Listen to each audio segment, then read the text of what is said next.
Welcome to Convenience Talk. My name is Melanie, and today's topic is how to search the CDC's state system to find state retail tobacco laws. So I first wanted to show you where I got my data from, and so you can see here that I'm at the Center for Disease Control, and if you just put in state system into the search box, you will come up with the first link to this page. And on this page, you'll have custom reports and fact sheets are two of my favorite spots. So now I'm going to go to custom reports. And on this portal, you'll first get a topic type, which is essentially the main thing you're looking at, which to me is legislation. Then it'll allow you to pick the next sub topic, which is licensure. And then I'm only going to look at over-the-counter versus vending machines.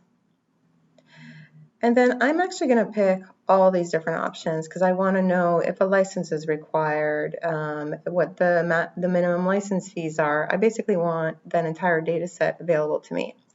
Location, I'm going to check all.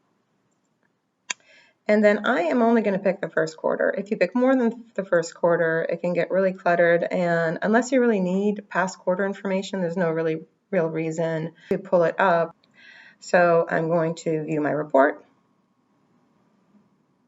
And if you go down the page, you'll now find all the different data. And we have actually, I believe, 13 fields that we've selected.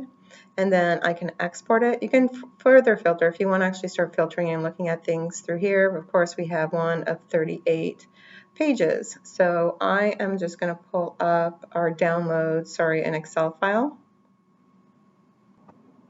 And there we have it. It's going to generate here. And then I'm going to bring that up into Google Sheets.